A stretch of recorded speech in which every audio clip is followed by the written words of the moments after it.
We are finally here. We are finally at the year-end video that I think most people are waiting for. This is my top, what do we got, 30 prog and metal records of 2024. If there have been some records that you know I've been loving and I've been gushing about, but it isn't on this list, it might have been on my top 20 records of pop of 2024. That was released back on Monday. Go and check it out. I've left the link right up there for you guys. But yeah, I've got 30 records. And before I dive into the 30 records, I want to at least touch upon some really quickly honorable mentions because I was really hoping to put out some album reviews for these records. And I got really sick at the beginning of December. You can still probably hear it in my voice. It's getting better. I got the energy to do these things now, but really quickly, I just wanted to at least touch upon these records just so that people aren't wondering where they are, even because they are so good. I've only really given these records maybe 5 or 6 spins, and I don't feel quite as confident putting them into the year-end list because I haven't spent enough time with them. So really quickly, we've got Iton with Kinship, Ubiquity, The Ascendant Travels Among the Stars, Ancients with their Beyond the Reach of the Sun, Orgon with Pyrama, Thy Catafalque, I believe, with 12. I'm not going to try to pronounce the full name of that. I also want to at least touch upon Versa. I know I haven't reviewed A Voyage to Destination 2. There's some reasons behind that. It didn't connect with me as much as I was hoping to, but I at least wanted to touch upon it here because I know a lot of people are, talking about it and gushing about it, so I at least want to talk about it here. Gordy G with the new sound. Infringements with the Black Science and White Lies, Neo-Prog album, which is 2 tracks. Godspeed You Black Emperor with no title as of 13 February 2024, 28,340 dead. I really wanted to review this one. I never got the time or the space really needed for this record because it's pretty heavy. Isborg with Falter Endure, Dawn Treader with Bloom and Decay. These are all records that I really wanted to talk about, and I didn't get a chance to do so. So I at least wanted to start off this whole big shebang with at least touching upon them and being like, yes, I know these records came out. I've really been enjoying them. I haven't put the time and effort that I usually like to put into these records for the year-end list. So that all being said and done, let's actually dive into this big 30 record list. We got 30 records, friends. I'm going to really quickly breeze through the first 15. So from album 30 to 15, I'll be going a little bit quicker, just giving like surface level thoughts. For most of these, I've given full length album reviews. So yeah, let's dive into this. I think for the first 15, I'm just going to have the album here and I'm just going to be talking. And then after the 15, I'll do the whole number 15 with the big title card. So I'll put a little bit more work into that. But for these first 15, we'll just breeze through them pretty quickly. Number 30, Big Big Train, The Likes of Us. One of my favorites from Big Big Train. First 3 tracks, absolutely amazing, absolutely stellar. After that, the album does dip quite a bit. 29, it goes to Frost with Life Within the Wires. Yeah, it's a great record. Their last 2 records, Day and Night and Falling Satellites, I wasn't all that excited for. I still love Experiments in Mass Appeal and Million Town. I know not a lot of people like Experiments in Mass Appeal, but it's one of my favorites. And this one it's the first one that kind of comes close with that like golden era of Frost, and I really like it. It's a beast though. Number 28 goes to Jimmy Keegan with his self-titled debut record. I feel like not a lot of people were talking about this record, which is a really big shame. Jimmy Keegan, one of the Spock Spears boys, really like it. It kind of has that fun playfulness that he brings to the band that I wish more bands would do. And I'm really sad that this record didn't get a whole lot of traction this year, but it was such a great track. 27 goes to Chelsea Wolfe with She Reaches Out to She Reaches Out to She. Great experimental, really aggressive death metal from Chelsea Wolfe.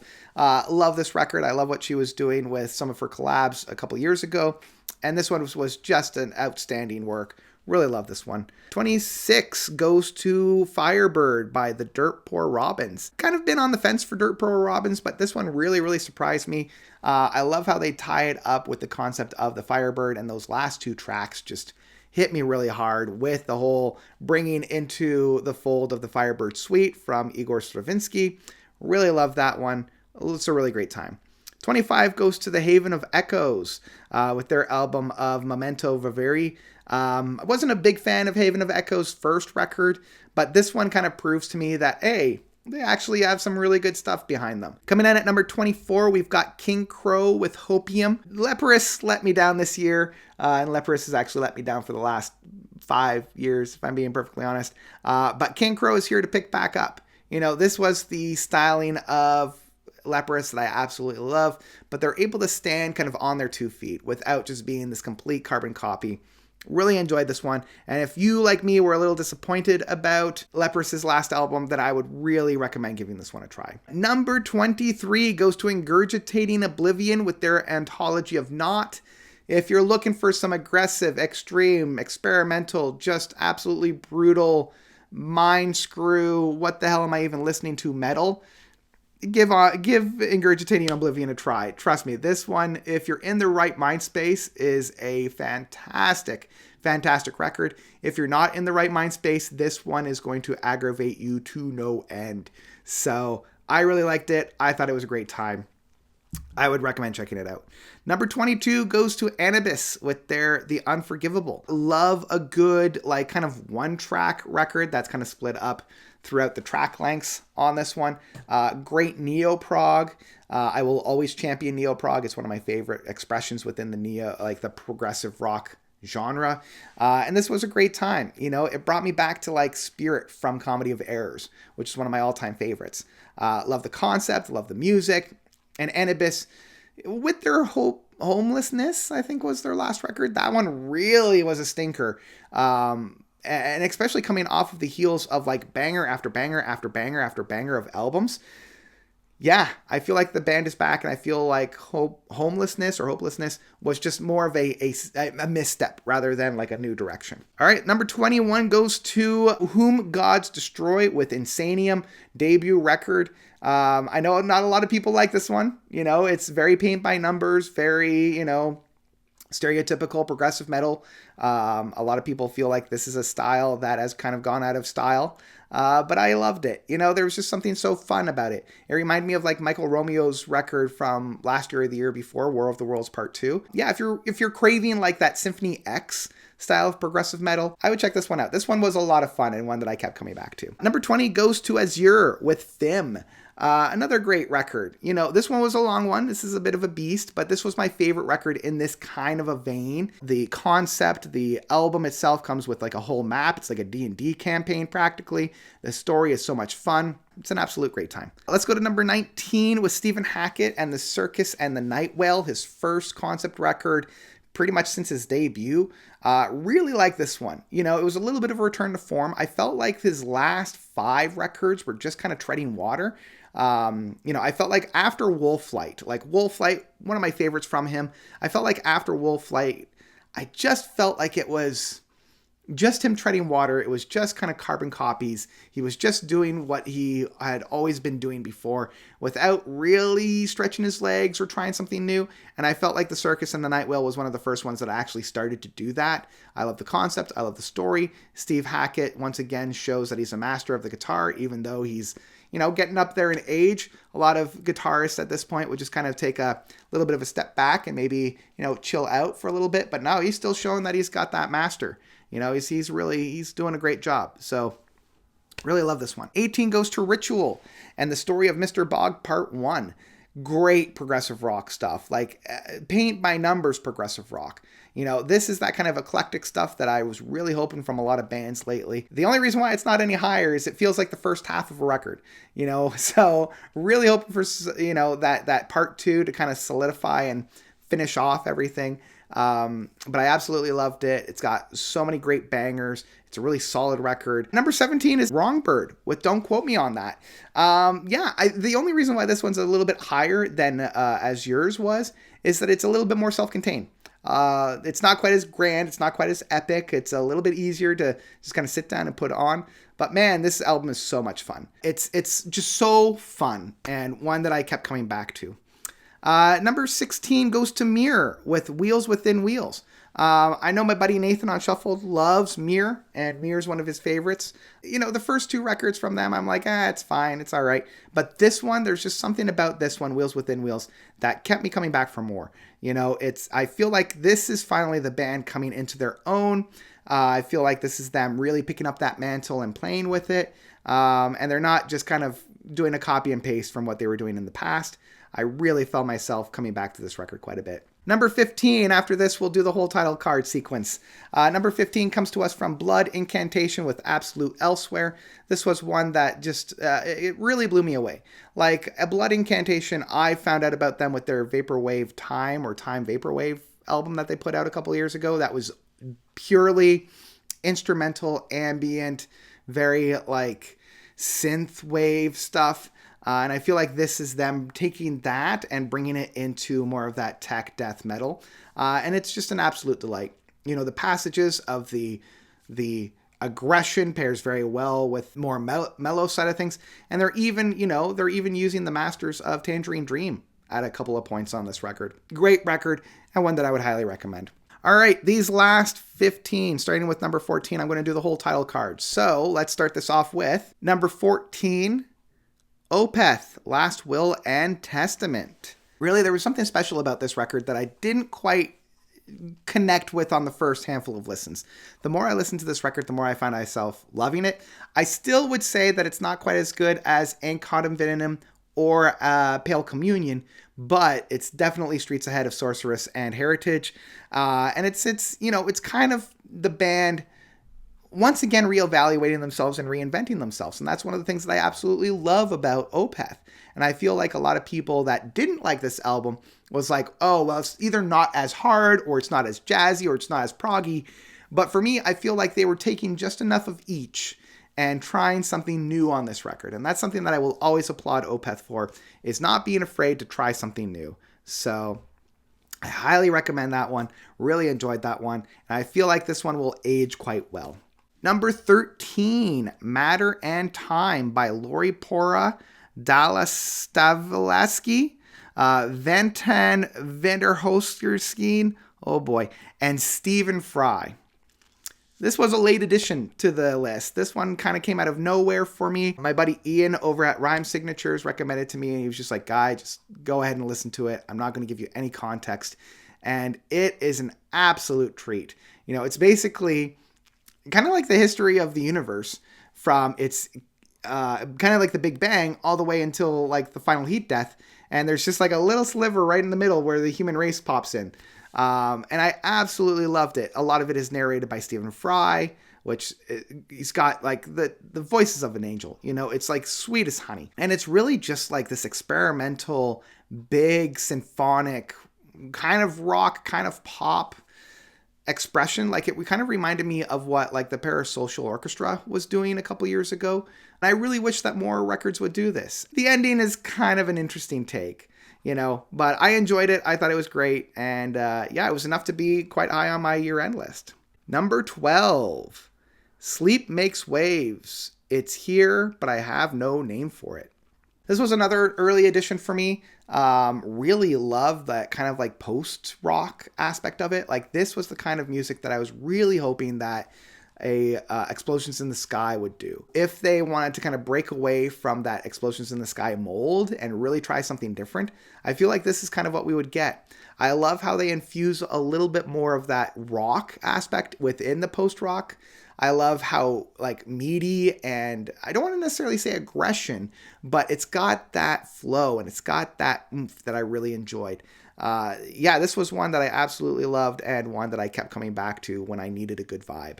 Number 11, Bellum II by Aquilus. Another one that really surprised me. This was my introduction to Aquilus. I hadn't actually listened to Bellum 1. After I digested and really enjoyed this record, I went back and I listened to Bellum 1, and it was just as good. I would say that this was probably even better, though. It's got those longer passages of music that I really like within that kind of more aggressive style of the progressive metal side of things. But it doesn't compromise that beauty that I feel like this style of progressive metal has. You know, if it was just balls to wall insane from start to finish, it would become monotonous. And what I really love about Aquilus is their blending of the more mellow side of things to really get us to appreciate those kind of harsher moments. So yeah, that very easy number 11 for me. Number 10, Nascence by Theaffilion. Canadian boys, love this. I feel like this one didn't quite get the recognition that I was hoping for this year. I feel like this one kind of flew under the radar for a lot of my friends that love that kind of progressive metal side of things, but I really loved it. I liked how they were playing with different techniques and genres. It definitely is a little bit unpolished. You can see that these guys are fairly green and they've got a lot of growing room, but man, just from where they were on this one, I really, really fell in love with this one, and I will recommend this to anybody that loves metal or loves progressive rock, because once again, I felt like this one really fell kind of under the airwaves, and I'm kind of disappointed about that. Number 9, True by John Anderson. All right, there's just something so wholesome about this record from John Anderson. It's definitely a return to form. I know that John Anderson was doing a lot of weird experimentations within the 80s and 90s and 2000s, but I feel here he's gone really back to his, classic playbook within Yes, and his really early solo stuff. And I feel like it's the perfect blending of like Sun Hillo, his work that he was doing with Vangelis, and kind of like the Tornado / Going for the One, and even a little bit to the relayered side of things. But it's him going back to Prog in the same way that Rick Wakeman was going back to Prog with The Red Planet. And I think that this is one of the best Yes albums that we've had in a very, very long time. So yeah, if you haven't already listened to this one and you're a big fan of progressive rock, what are you doing? Go and listen to it, because it's just fantastic. Number 8, Arcana by Circe Link. Yeah, I absolutely love this record. This is like that classic retro prog that I really, really love. I really love how they're able to blend so many different styles and make so many different memorable moments on this record. Like there's moments of flute, there's moments of guitar, there's moments of keyboards and synthesizers that really come together and create such a fantastic moment. Like this was the year of the flute within the progressive rock landscape. And yeah, this one was such a great time. I really enjoyed this one, and I thought that this was a great, really like wholesome kind of return to a great time within the retro prog. Number 7, Through the Mountains of Melancholia by Luck Won't Save You. This was one of my favorite metal records of the year. This was doing what I was hoping that like Between the Buried and Me would do once they got over the whole Coma Eclectic. Not to say that Atatonia Part 1 and 2, as well as Colors Part 2 wasn't good. I just felt like when I was listening to this record, this was what I was feeling when I was listening to Colors for the first time, or what I was feeling when I was listening to The Great Misdirect for the first time. Their blending of different genres within this very technical, very fast-paced, and very aggressive, progressive tech death metal, I absolutely adored.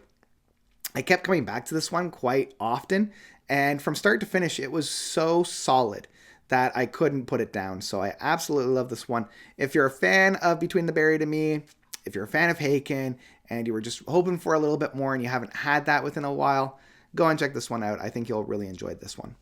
Number 6, Where Ideal and Denial Collide by Oddleaf. Another one that kind of came out of nowhere. This one was actually a band that reached out to me and said, hey, we got a new album out. Could you listen to it? And it just blew me away. The final track on here is such an odyssey of prog. It's one of my favorite prog suites. It's a purely instrumental track that I absolutely love. And I feel like the same will be said about the album that I'm about to talk about later. But yeah, there was just like, this album is so solid. I love the flute. I love the synthesizers. Once again, the female vocalist on here just has a powerhouse of music. And much like the Circe Link album, it's just a good time. I think that the Oddleaf has a very bright future ahead of them. And if this was their first record, I cannot wait to see where they go from here. Because yeah, absolutely great time. If you haven't listened to it already, highly, highly recommend checking it out. Number 5, Gemini by Delta.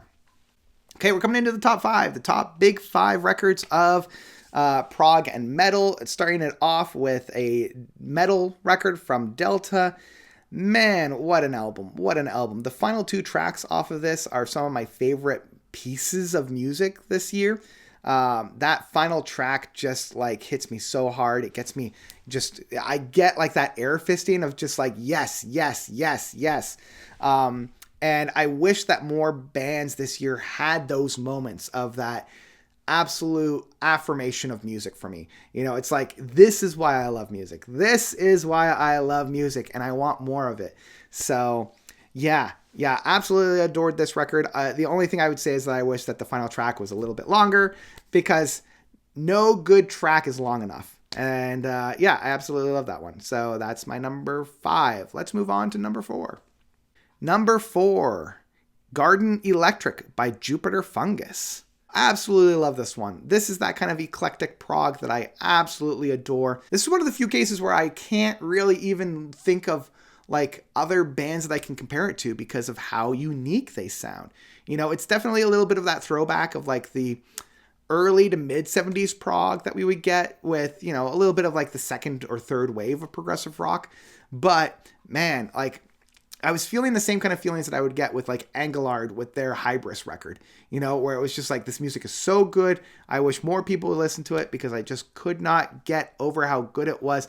But unlike Engelhard, which was dark and brooding and scary, this was inviting and exciting, and like it made me want more, and I just loved how it was four tracks.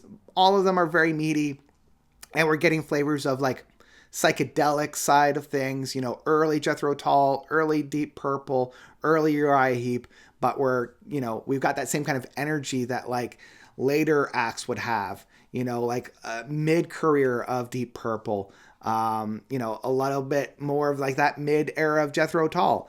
It's aggressive, it's fast-paced, and it's very exciting. Very, very exciting. That's the main word that I have for this record, and I cannot wait to hear more from Jupiter Fungus.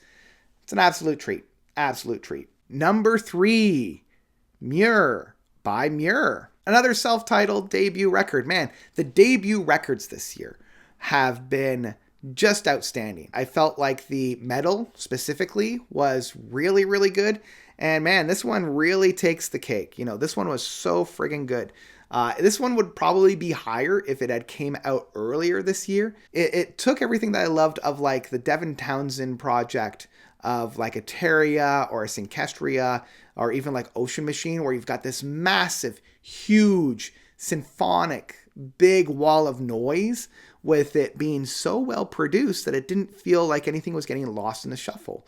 You've got those meaty guitars, you've got that really big soundscape, and a lot of it just felt like I was on this massive mountain. I was just looking over the landscape because of how massive and large all this music sounded.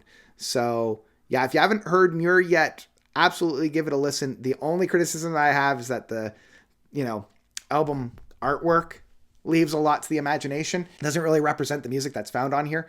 But once again, if this is the debut album, I cannot wait to hear where we go from here. So yeah, that's what I've got from Mirr. Go and check it out if you haven't heard it.